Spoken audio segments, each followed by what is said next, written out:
San Atalo, monje de Luxeuil y abad de Bobbio, 10 de marzo.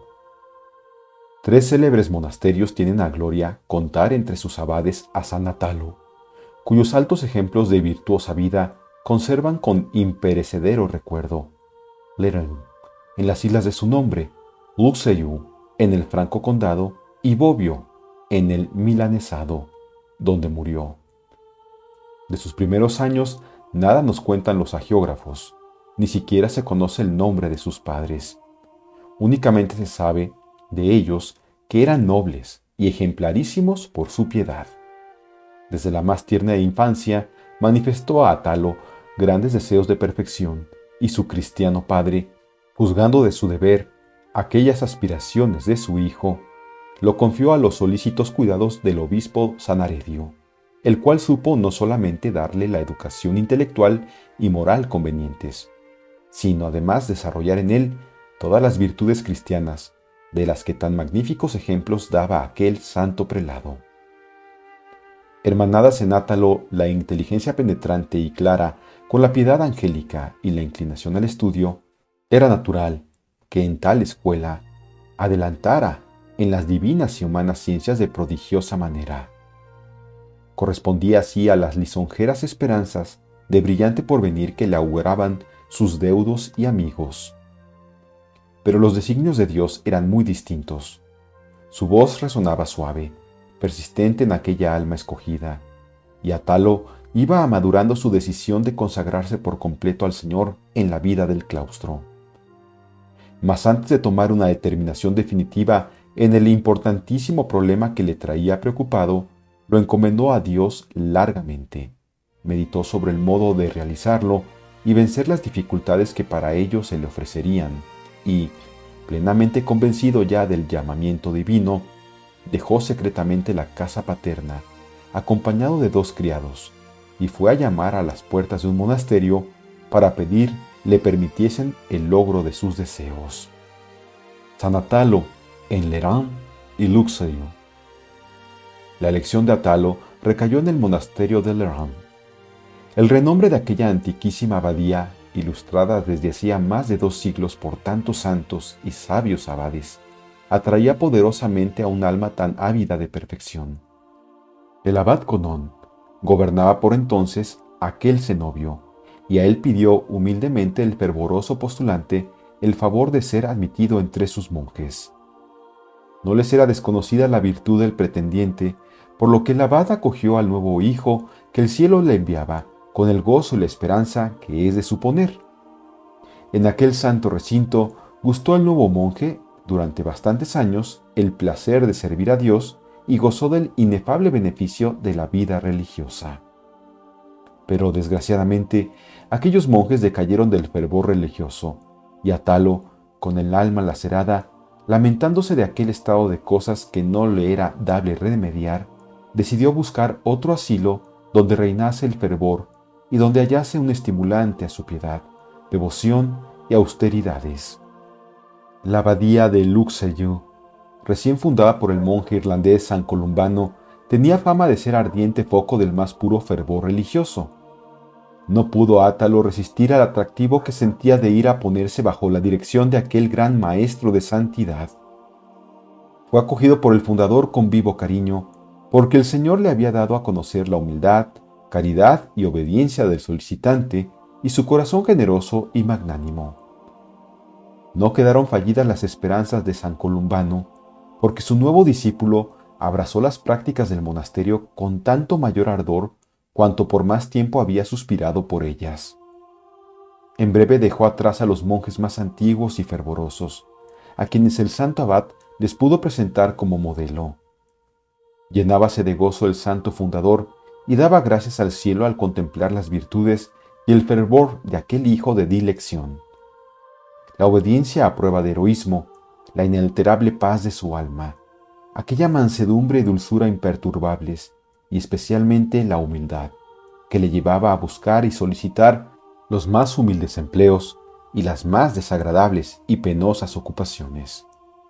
Por eso, lejos de ocultar bajo el celemín aquella luz que el Señor le había otorgado, impúsose el deber de avivarla y difundirla, tomándole por auxiliar de su ministerio, sin dejar de atender con amor de padre y celo de maestro a su adelantamiento en la ciencia de la santidad.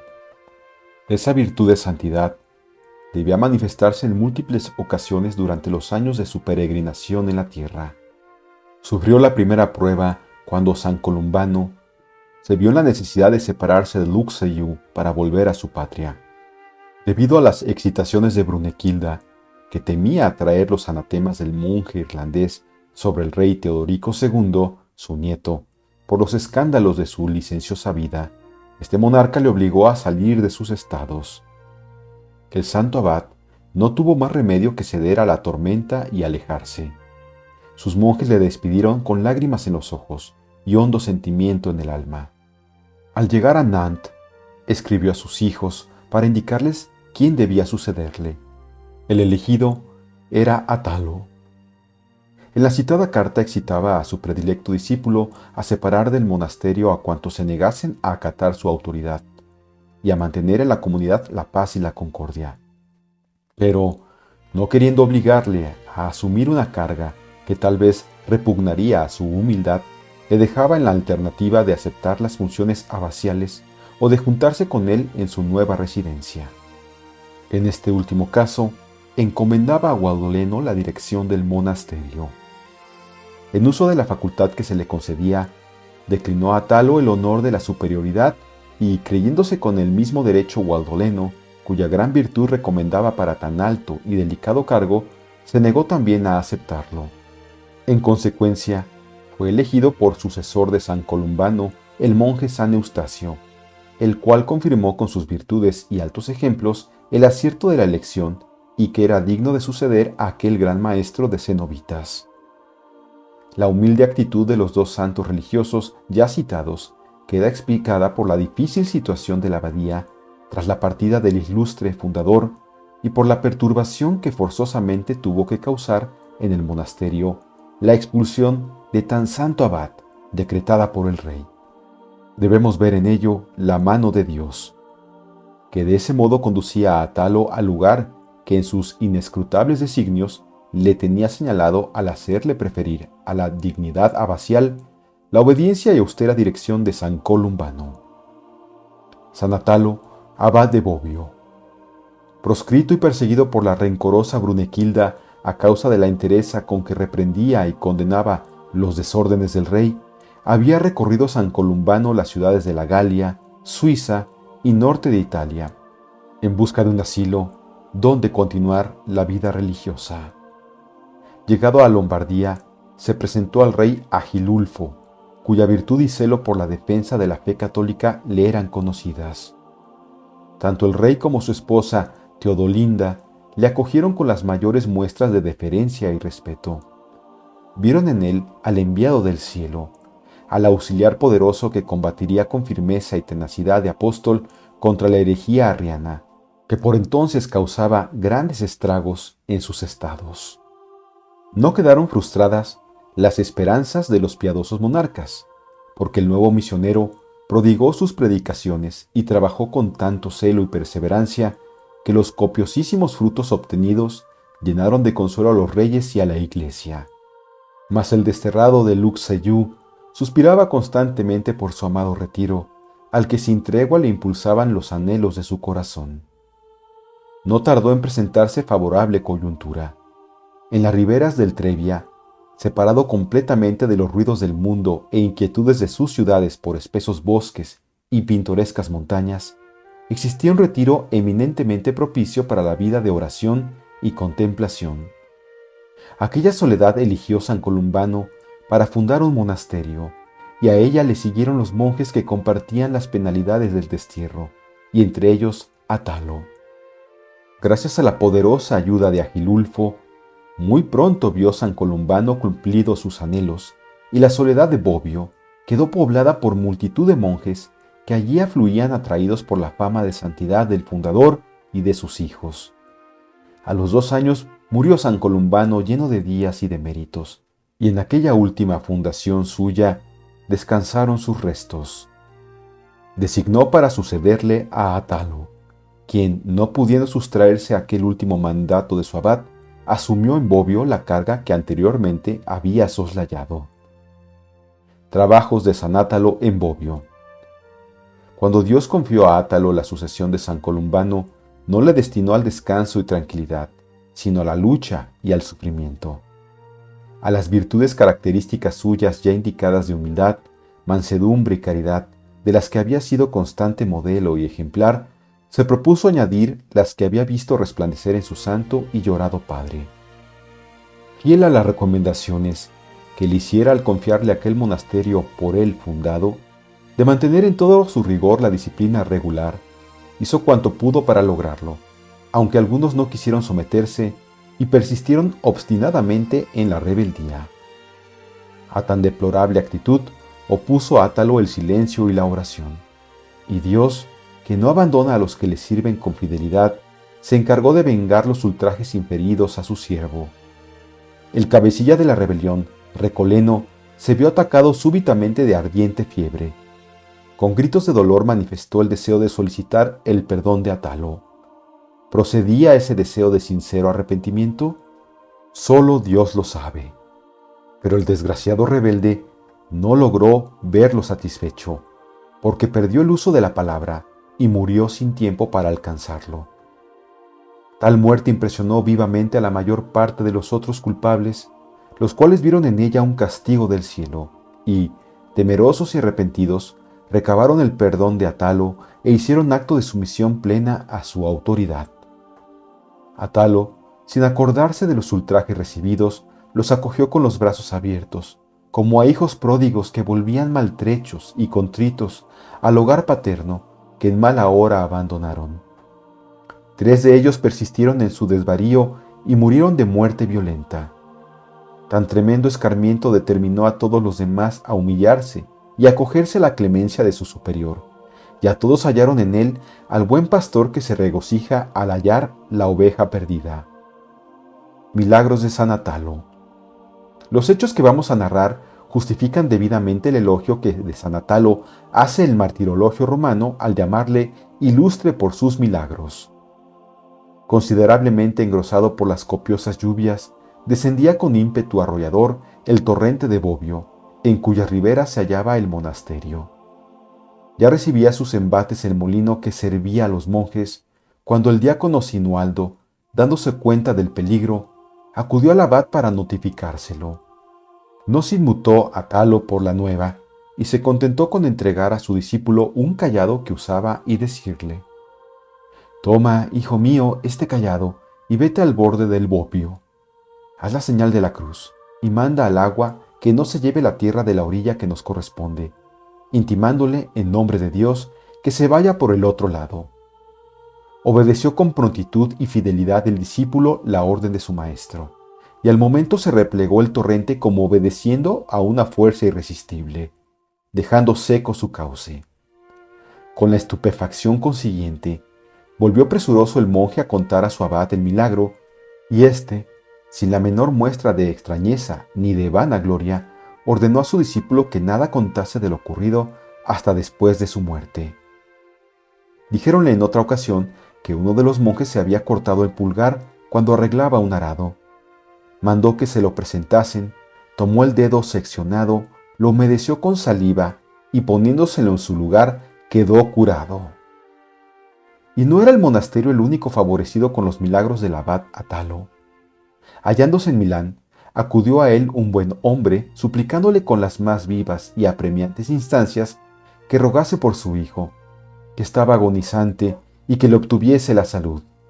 Resistióse al principio Átalo, porque nada le era tan odioso como la vanidad, pero ante la aflicción de la familia y sus reiteradas súplicas, se rindió. Recorrió las principales basílicas de la ciudad rezando fervorosamente y se dirigió luego a casa del moribundo. Lo tocó con la mano y lo devolvió sano a su padre. No puede negarse que los santos ejercen benéfica influencia entre los hombres de su tiempo, ya por los beneficios que Dios obra por su mediación, y que a la vez atestiguan a la santidad y verdad de la doctrina que enseñan y de las virtudes que practican, y el poder del Señor a quien sirven, ya por los dones naturales y sobrenaturales que en ellos resplandecen y por los altos ejemplos de virtud con que estimulan a imitarlos.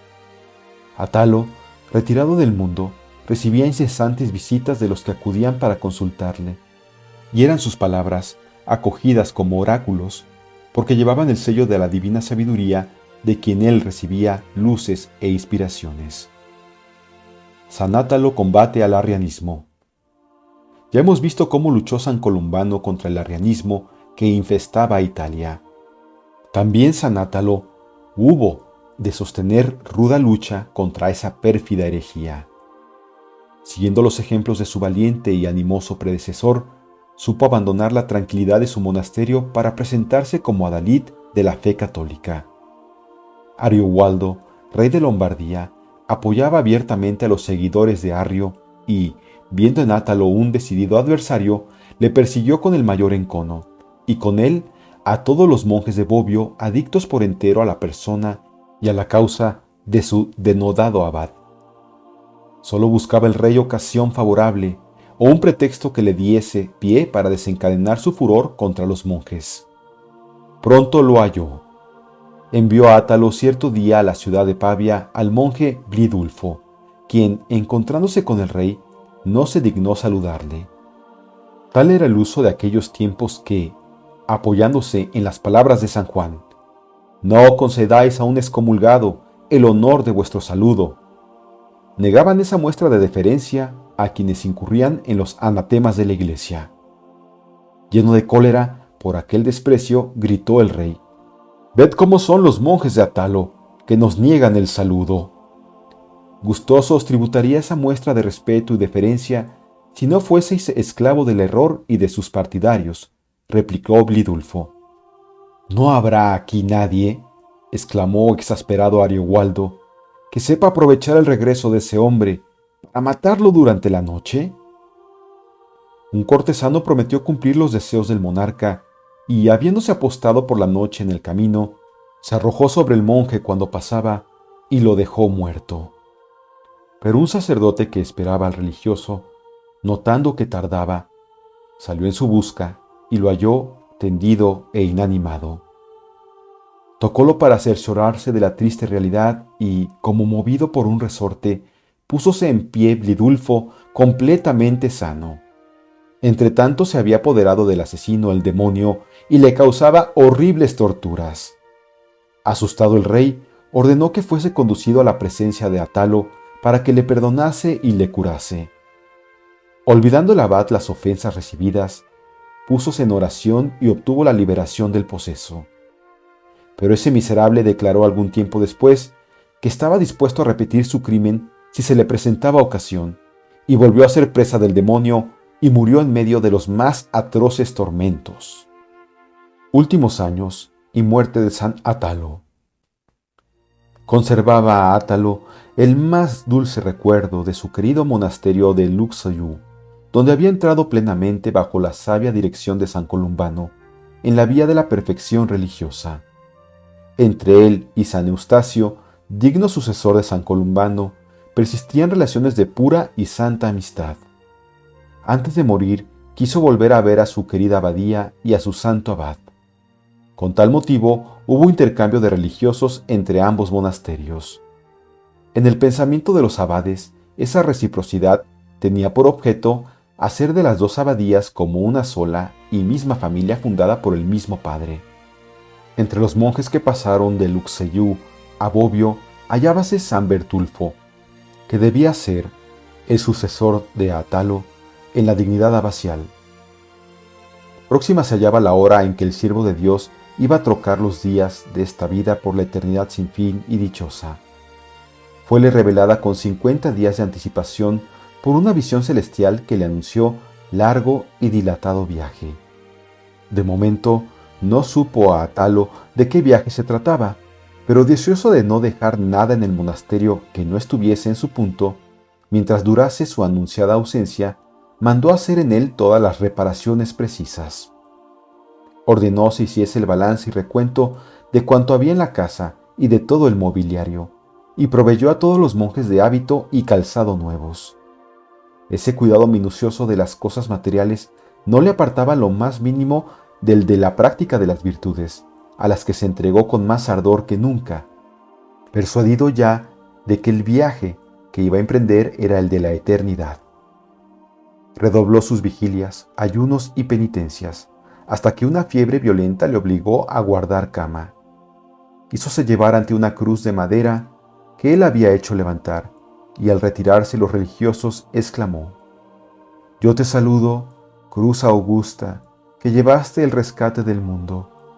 Tú fuiste regada con la sangre del que bajó del cielo a este valle de lágrimas para salvarnos, y lavó en ese baño saludable la doble prevaricación de nuestros primeros padres».